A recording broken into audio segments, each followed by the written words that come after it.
Leitura do Evangelho de Nosso Senhor Jesus Cristo, segundo Mateus. Vendo Jesus aquela multidão, subiu a um monte e, tendo-se sentado, aproximaram-se dele seus discípulos. Ele, pondo-se a falar, os ensinava, dizendo: Bem-aventurados os pobres de espírito, porque deles é o reino dos céus. Bem-aventurados os mansos, porque possuirão a terra. Bem-aventurados os que choram, porque serão consolados. Bem-aventurados os que têm fome e sede da justiça, porque serão saciados. Bem-aventurados os misericordiosos, porque alcançarão misericórdia. Bem-aventurados os puros de coração, porque verão a Deus. Bem-aventurados os pacíficos, porque serão chamados filhos de Deus. Bem-aventurados os que sofrem perseguição por amor da justiça, porque deles é o reino dos céus. Bem-aventurados sois vós, quando vos insultarem e vos perseguirem, e disserem falsamente todo o mal contra vós por causa de mim. Alegrai-vos e exultai, porque é grande a vossa recompensa nos céus, pois assim perseguiram os profetas que existiram antes de vós. Palavra da salvação. Glória a vós, Senhor. Em nome do Pai, do Filho e do Espírito Santo. Amém. Queridos irmãos e irmãs, hoje a Igreja no Brasil celebra a solenidade de Todos os Santos. A festa é oficialmente celebrada no dia 1º de novembro, que caiu numa quarta-feira, mas no Brasil a solenidade passa para o próximo domingo, para que ela possa ser, para que mais pessoas, seja mais fácil das pessoas irem à missa. Se isso de fato ocorre ou não, é uma outra conversa que não cabe aqui. Mas, na solenidade de Todos os Santos, nós nos lembramos especialmente das bem-aventuradas almas do céu, ou seja, as almas dos santos, as almas de todos aqueles que, tendo passado pelo julgamento final, foram salvos, e não só foram salvos, mas não estão no purgatório, mas sim estão já, agora mesmo, diante da face de Deus, na glória. Nós nos lembramos dos santos canonizados, sim, todos eles. Nós nos lembramos de Santa Teresinha, de São Bento, de São Padre Pio, de São Rafael Arnaiz, de São Miguel Arcanjo, de São Pedro de Alcântara, de São Arnulfo, de São Drogo, de São João o Anão. Nós nos lembramos de todos os santos, mas nós nos lembramos também dos santos anônimos. Nós nos lembramos dos mártires inocentes. Nós nos lembramos de todos aqueles que dão suas vidas todos os dias nas perseguições religiosas e que pagam com o próprio sangue pela fé que professam, que são aqueles que na primeira leitura do dia de hoje, que eu não li, mas que vocês sem dúvida escutaram na missa, alvejaram as suas vestes com o sangue do Cordeiro. Nós lembramos de todos aqueles santos que morreram em santidade, mas nunca foram e talvez nunca serão canonizados. Nós nos lembramos de todos os santos. E nos lembramos de todos os santos como exemplos a serem seguidos por nós, mas também porque nós nos lembramos hoje da própria santidade. Nós nos lembramos de que a santidade ela é possível, mais do que possível. A santidade é uma obrigação. É um dogma da Igreja, chamado a vocação universal à santidade, que todos nós somos chamados por Deus a sermos santos. Todos nós somos convidados por Deus a sermos santos. Nosso próprio Senhor Jesus Cristo diz: sede perfeitos, como é perfeito vosso Pai Celeste. Isso não é sede perfeito se quiserdes ser perfeitos. Não, é um chamado. Você é chamado a ser santo. Eu sou chamado a ser santo.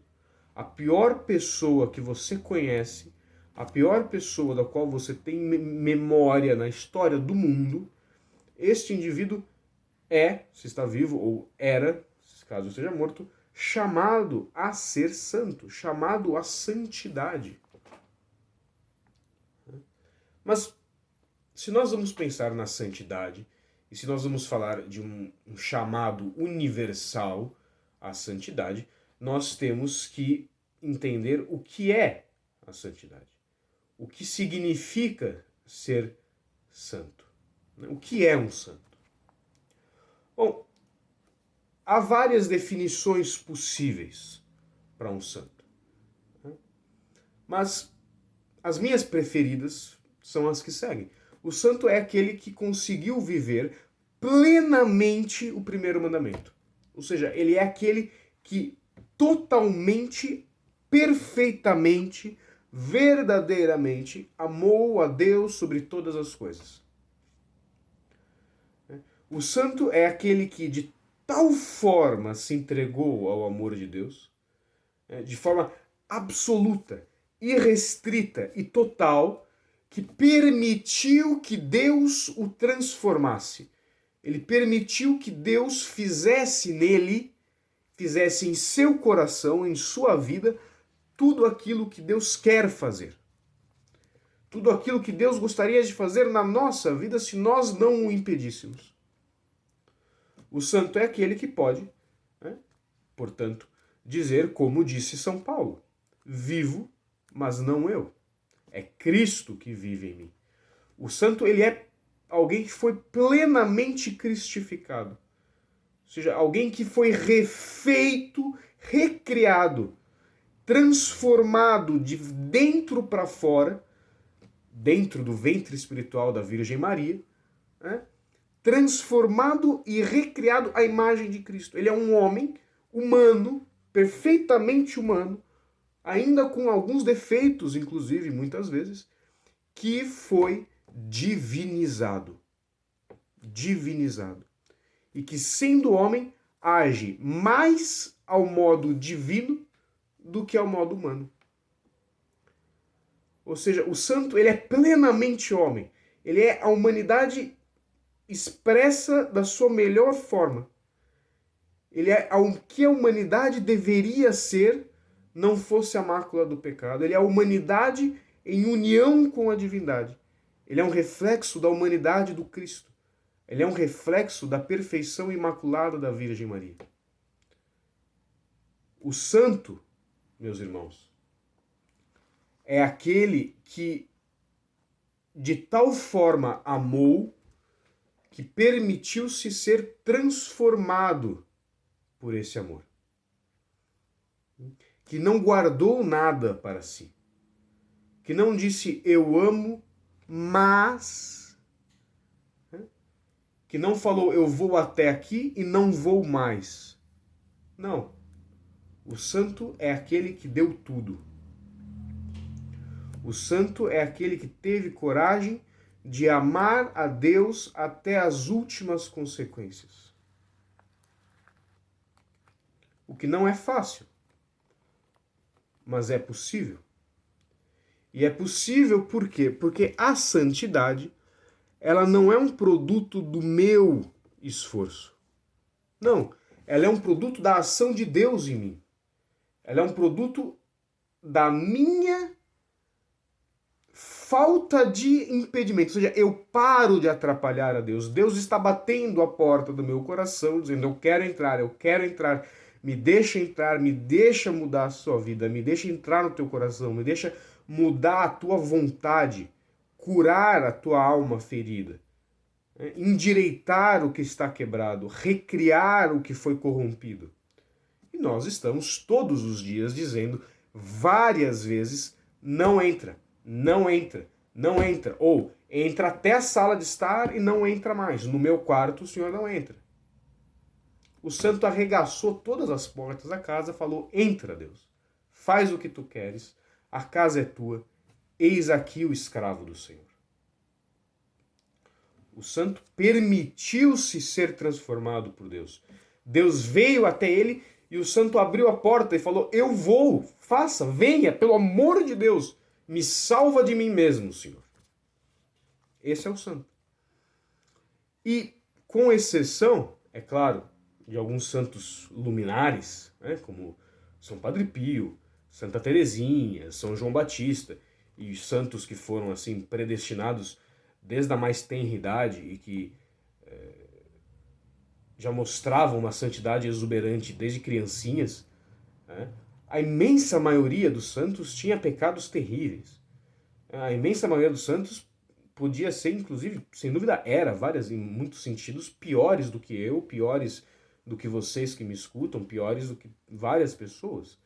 E tinham pecados drásticos, porque muitas vezes, onde abunda o pecado, superabunda a graça. E Deus pega os piores pecadores e os transforma nos maiores santos. A exemplo, por exemplo, de Santo Agostinho, de Santa Maria Madalena, né, de Santa Mônica, mãe de Santo Agostinho, também foi uma convertida. O próprio São Paulo, né, o próprio São Pedro, o próprio São Mateus. Né, e a lista vai sem fim. Porque, como nós lemos, por exemplo, na carta aos Coríntios, né, Deus escolhe os piores. Por quê? Porque escolhendo as piores ferramentas, ou seja, as pessoas com a natureza mais ferradinha, os piores pecadores, Deus entra naquela vida e, em cima daquela miséria humana, daquela carcaça de maldade, que é o que nós temos a oferecer muitas vezes, uma carcaça mal carcomida e apodrecida pelos nossos vícios, pelo nosso egoísmo, pelos nossos pecados, Deus faz ali, no pior instrumento humano possível, brilhar a sua glória. E transforma aquela coisa destruída, aquela natureza corrompida, ele transforma aquilo num exemplo de santidade que vai iluminar, brilhar no céu da igreja e iluminar gerações, e servir de exemplo para as pessoas e também de grande intercessor no céu junto a Deus, pelas pessoas que estão ainda vivos, pelos membros da igreja militante, que ainda lutam aqui na Terra. E Deus quer fazer isso na minha vida. E Deus quer fazer isso na sua vida. E Deus quer fazer isso na vida de cada uma das pessoas. Porque cada alma individual é chamada à santidade. Isto é um dogma de fé. Isso não é uma coisa que, eu não acho que eu tenho que ser santo. Não, você tem que ser santo. Deus te chama a ser santo. Deus te chama a isso. E Deus não só te chama a isso, como Deus vai te dar todas as graças necessárias para que você o alcance. Basta que você tenha coragem de lutar por isso. Que você tenha a audácia de buscar isso verdadeiramente.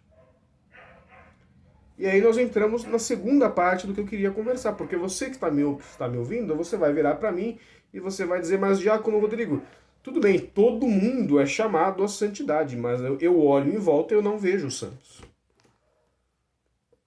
Na época dos santos padres, na época dos padres do deserto, na época dos apóstolos, pelo que a gente lê na vida dos santos, eles olhavam em volta e eles viam muitos santos, mas nós não vemos santos ao nosso redor. Como é que posso acreditar que todos são chamados à santidade se eu não vejo os santos? Bem, eu te respondo. Há 3 motivos principais, na minha modesta opinião, para isso. O primeiro motivo é que talvez você não esteja olhando bem. Talvez você não esteja olhando bem. Porque Deus esconde os santos.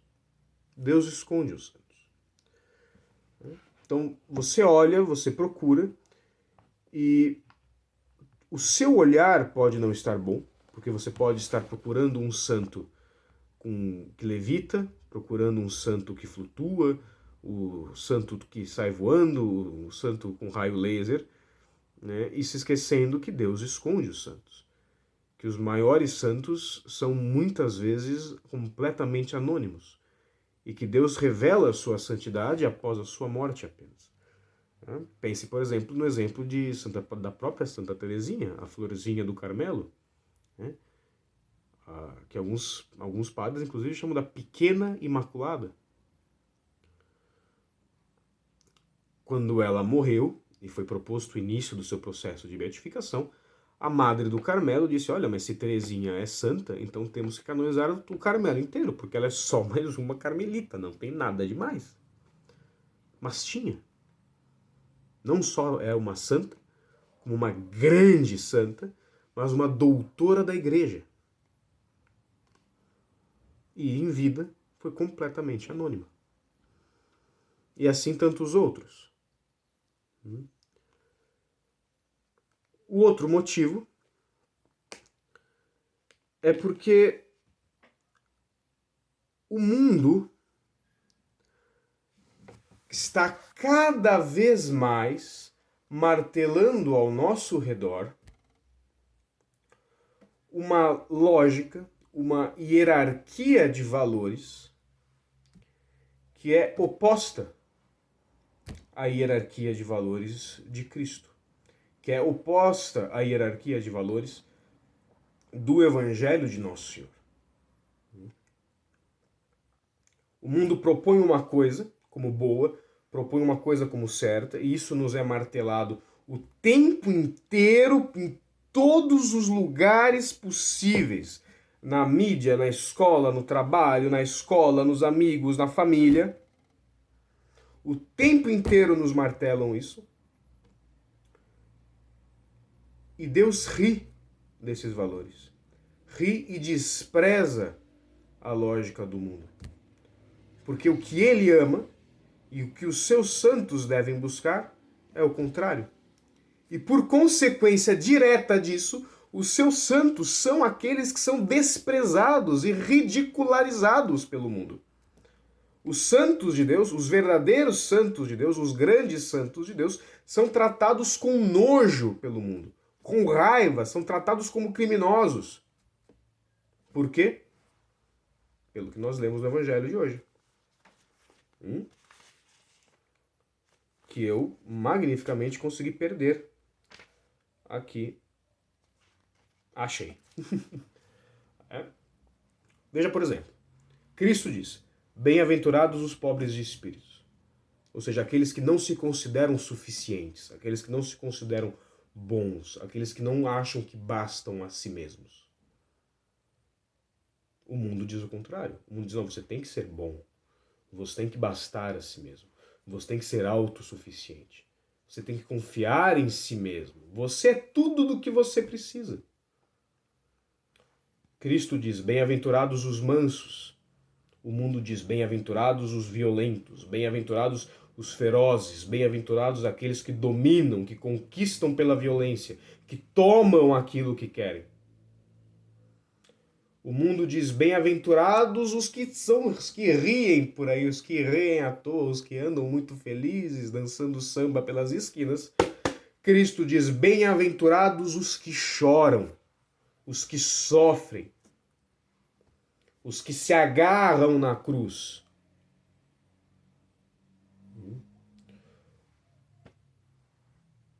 O mundo diz, bem-aventurados aqueles que são tolerantes, aqueles que estão abertos às coisas novas, aqueles que estão abertos a novas experiências, aqueles que estão abertos aos prazeres da carne, aqueles que estão abertos às novas verdades, aos novos dogmas da sociedade. Cristo diz, bem-aventurados os puros de coração. E ser puro de coração não é só ser casto. O que é uma coisa pura? Uma coisa pura é uma coisa que não está contaminada, é uma coisa separada, é uma coisa intocada por qualquer tipo de impureza, por qualquer tipo de sujeira, é uma coisa preservada e separada das outras. O mundo diz, bem-aventurados aqueles que têm uma vida tranquila, uma vida de paz, aqueles que têm uma vida absolutamente de boa, aqueles que são deixados em paz, aqueles que deixam os outros em paz. Mas vem Cristo e diz: bem-aventurados sois quando vos insultarem, quando vos perseguirem, quando vos caluniarem. Vocês estão vendo como a lógica do Cristo é oposta à lógica do mundo? Vocês percebem isso?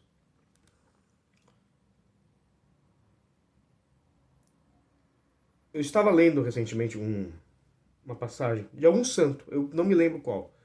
E ele dizia o seguinte, ele dizia: por que os santos sofrem? Por que os santos sofrem? Por que os santos padecem? Por que os santos são desprezados? Por que Deus faz com que a vida dos santos na terra, no aspecto carnal, seja dolorosa? E esse santo dizia: porque fazendo assim, estas pessoas percebem aquilo que realmente importa.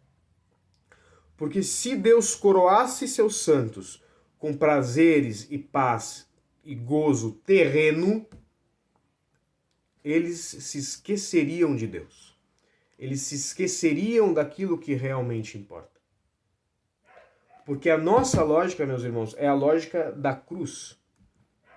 A lógica do católico é a lógica da cruz. É a lógica de quem morre para o mundo, de quem crucifica-se junto a Cristo para participar da sua ressurreição. E fazendo isso, ainda nesta vida, o santo goza de uma felicidade que é desconhecida para o mundo. Porque já em vida, o santo antecipa um pouco da felicidade do céu. Em meio às perseguições, em meio às lágrimas, em meio às aflições, em meio a tudo isso, o coração do santo está em paz, porque o coração do santo não está nas misérias mundanas, nas misérias temporais, mas está em Deus. O coração do santo está junto ao coração da Virgem, escondido em Deus. O coração dele já bate mais no céu do que na terra. E por isso o santo é a única pessoa que é verdadeiramente feliz. Então, e aí nós entramos no terceiro motivo pelo qual nós vemos poucos santos, para encarar isso, para encarar a perseguição do mundo, que cresce a cada dia, os cristãos são os mais mortos no mundo inteiro, e isto vai chegar no Brasil, para encarar a perseguição, para encarar o desprezo, para encarar a cruz, para encarar o sofrimento, para encarar a pobreza, para encarar tudo isso, é necessário coragem, é necessário ousadia, é necessário força. E nós somos uma geração mole. Nós somos uma geração fresca. Uma geração criada pela mamãe, criada pela vovó, à base de leite com pera e ovo maltine. Tá? Na base de brigadeiro molinho de colher, que chega assoprado para você não queimar a boca. Nós somos frescos, nós somos moles, nós somos fracos. E para ser santo é necessário coragem, é necessário ousadia, é necessário força, é necessário ser macho para ser santo. Aquelas imagenzinhas de santo, de bochechinha rosada, aquelas imagenzinhas de santo de biscuit, que parece uns viadinhos, aquilo não é santo. Santo daquele jeito não existe. Pega a foto de qualquer santo, qualquer um. Olha nos olhos daquela foto. O que você vê ali? Você vê duas coisas. Você vê uma dureza de uma alma que foi malhada igual ferro, foi forjada por Deus. E você vê fogo.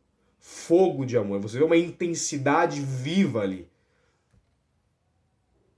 Você vê os olhos parecidos com o que deviam ser os olhos de Cristo.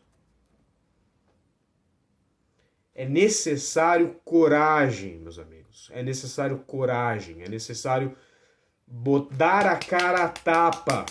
Custe o que custar. É necessário amar a Deus e o resto que se exploda. Esse é o caminho da santidade. Não é ser politicamente incorreto por ser politicamente incorreto.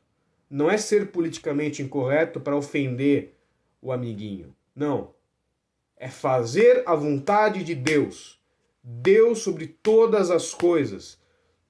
Com todo o seu entendimento, com toda a sua vontade, com toda a tua alma. Amar a Deus sobre todas as coisas. E o resto que se exploda. Esse é o caminho da santidade. Ofertar tudo aquilo que você é no altar que há dentro do seu coração, num sacrifício de louvor e de amor a Deus. Que Deus receberá esse sacrifício de quem você é com um imenso amor. E esse mesmo imenso amor habitará em ti, o Pai, o Filho e o Espírito Santo, em ti farão morada e te transformarão, te recriarão novamente, de dentro para fora, a imagem de Cristo Jesus, nosso Senhor.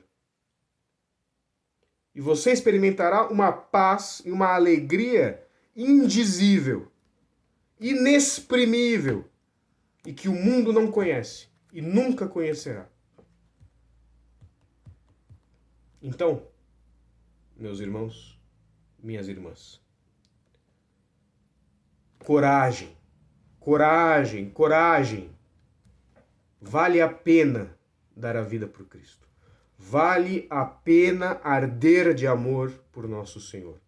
Vale a pena dar tudo. Vale a pena morrer. Vale a pena arder por Cristo. Só Ele importa.